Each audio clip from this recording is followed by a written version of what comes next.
رئیس اتفاق کسبه کارمندان معارف در تاجیکستان روز 30 سپتامبر جنجال برانگیز شد. معاون وزیر معارف میخواست رئیس نو را با موافقه و در حضور وزیر معارف و رئیس فدراسیون اتفاق کسبه جمهوری انتخاب کند، اما وکیلان انجمن نپذیرفتند. زلحیه نزاکت‌زاده 32 ساله نامزد به مقام رئیس اتفاق کسبه کارمندان سوای معارف گفت از 3/2 وکیلان در انجمن شرکت دارند و نیاز به وقت دیگر گذاشتنش نیست. اکثریت در تالار از حرف او پشتیبانی کردند. ما یک وزیر داریم و یک رئیس اتفاقی کسبه. با بیان این جمله نورعلی صابرزاده به تکرار پیشنهاد میکرد که مسئله انتخاب موقوف گذاشته شود. پس از آن که کوشش‌هایش بی نتیجه ماند، پیشنهاد کرد حداقل 5 دقیقه تنفس شود.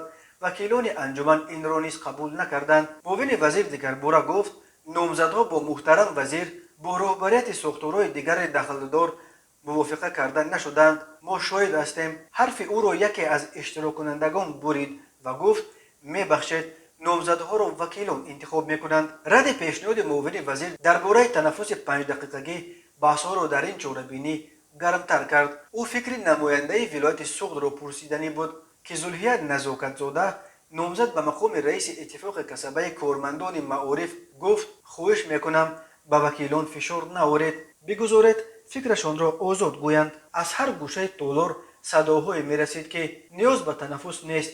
نورعلی صابرزاده معاون وزیر معارف همراه با اسماعیل فیضی‌زاده معاون رئیس فدراسیون اتفاق کسبه تالار را ترک کرده پس از چند لحظه دوباره برگشتند. در این نشست نمایندگان اتفاقهای کسبه ازبکستان و قزاقستان و مصر هم اشتراک داشتند. ایگول موکاشوا رهبر اتفاق کسبه کارمندان سوای معارف و علم قزاقستان گفت در کشور ما وزارت معارف و علم یا هیچ مسئول حکومت به کار اتفاق کسبه دخالت نمی کند. در آیین‌نامه گفته شده است که اتفاق مستقل است و از دولت وابسته نیست. این زن عضو کمیته اتفاق کسبه معارف اروپا نیز بوده است و تاکید کرد که وکیلان در انتخاب رهبر خود مستقل هستند. اگر حقوق خود را در این انجمن حمایت کردن نتوانید، پس چگونه از حقوق آموزگاران حمایت میکنید؟ افزود یکی از شرکتداران دیگر نشست پس از بحث‌های دراز یکی از مسئولان انجمن از وکیلان خواست در برابر زلحیه نزاکت‌زاده نامزد دیگری را پیشنهاد کنند. کسی پیشنهاد نکرد. در آوازدهی آشکارا 72 وکیل از نزاکت‌زاده جانبداری کردند و او رئیس اتفاق کسبه کارمندان معارف شد. نزاکت‌زاده گفت یکی از اولویت‌های کارش حمایت از حقوق آموزگاران خواهد بود. او در پاسخ به این سوال که چرا مسئله انتخاب جنجال برانگیز شد پاسخ دقیق نداد. کوتاه جواب داد که یک دو نافهمی شده است و میگوید تجربه 10 ساله کار در سوای معارف داشته.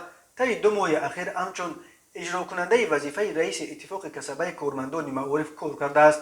بحث‌ها سر برگزاری انتخاب رئیس اتفاق کسبه کارمندان معارف در حال صورت میگیرد که نقض حقوق بعضی از آموزگاران و شکایت‌ها از تأخیر در پرداخت معاش آنها بارها صدا داده است. اتفاق کسبه کارمندان ساحه معارف بیش از 290,000 عضو دارد و به قول رهبرانش معاش کارمندانش از حساب حق عضویت می باشد. هرچند در انجمن این نهاد چندی از مسئولان از پیشروی در کار آن گفتند، در گذشته مؤثر نبودن فعالیت آن و در عموم فدراسیون اتفاق کسبه کشور بارها تنقید شده است.